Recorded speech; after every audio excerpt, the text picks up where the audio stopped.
Okay, hi everyone, and welcome to the Note-Taking Strategies Academic Success Workshop.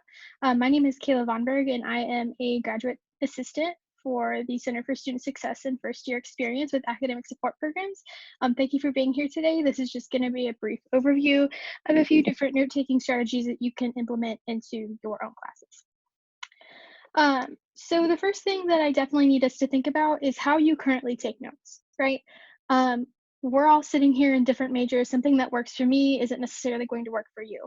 One thing that I think is really important is we really self-assess and try to understand where we're coming from, and that can give us a better sense of where we can go to improve. So once you've thought about that, let's kind of move into like the gist of what note taking is. And essentially, what all note taking is that you're going to have a main idea and you're going to have supporting ideas. And those supporting ideas are going to be supporting whatever the main idea is. That is all there is to notes. That is all there is to really anything. Um, and that's what's going to be important. So I want to go ahead and jump into a few different strategies that you can use, um, keeping in mind this main idea, supporting idea philosophy. So if we move into outlining, this is a pretty basic way to go. So you write your main topic at the top, and then we break that subtopic down, and then we break that subtopic down into further into key points. So that way you can kind of keep it organized. Um, you can see how the ideas are flowing. The only downside to taking your notes via outlining would be that it's kind of hard to keep up with if your lecturer is speaking really quickly, if you're talking about really complex ideas. It might be hard to get all of that down in one time. So we next move into the Cornell Notes. So what happens with Cornell Notes is that we essentially break down the paper into three different sections. So we kind of draw a line maybe 3/4 of the way down, and then we draw a line maybe 1/4 of the way up on the paper. Um, and that way we kind of divvy up the page and we assign each part of the page a different part of notes. So the first thing we want to do on that right-hand side, it should be about 6 inches from that margin. These are the notes that we're going to take in class. So these are going to be main points, details, um, subtopics, anything that you feel that's important should go on that side, and that's during class. So then we're going to move to that left-hand side about 2.5 inches from the margin. Um, and these are going to be after class. So we're going to kind of, sum up what were the main ideas? What were some prompts? What are questions that you have about what was talked about during that class period? Right. And it's really important that you do this part. It's key that you do this part right after class, immediately after class while the ideas are still fresh. You're fresh out of that lecture and you still know what's going on.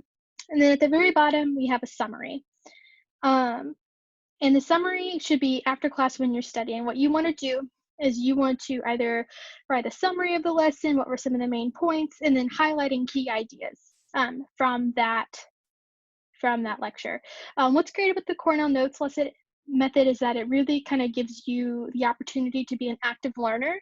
Um, it really makes you think critically about the ideas you're learning, categorize them, and put them down so you're actively taking part in your own learning.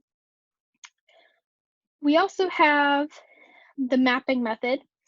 Again, you're seeing that pattern of what a main topic and what a subtopic is. We're drawing little circles or ovals, and we're kind of connecting topics and key details and points. And what's great about the mapping method is that you can really see how ideas and the connections between these ideas are coming to life on paper. So you can kind of follow a topic from the main topic to the subtopic to the details to the points. It's a really great way to visualize your learning. It's a great way for people who are visual learners, who maybe are more artistic, and might have a little better time writing down these main ideas. So now that we've talked about a few different methods, let's kind of talk about some general note-taking tips. You need to be prepared for class. That's really important. Um, you know what you need to do to be ready to go to class, whether that means getting 8 hours of sleep or having your coffee beforehand. You know what is going to make you the best learner in the classroom. Make sure you do it. You can't note take if you're not physically and emotionally and spiritually present. And while you're in class, stay focused, stay on the topic, um, and make sure that you're actually worried about the matter at hand. You can't write it down if you're not paying attention. Next, this is kind of obvious, but jot down information during class. It's really important. Get down what you think is important. You can always go back and fill it in later, but get down as much as you can during class.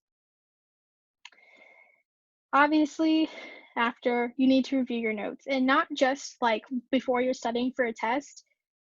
After class, go through your notes, look what questions you have, where are you having gaps of information, and fill those in with resources like your textbook, or ask your professor a question. Just fill those in so that way there are no gaps of knowledge when it comes down to the actual test or exam, whatever we're dealing with.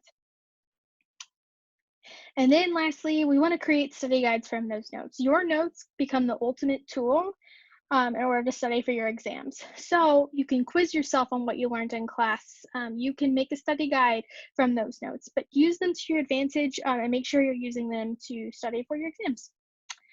So that is all I have for you today. Thank you so much for being here again, and I hope that you have more tools now to take better notes.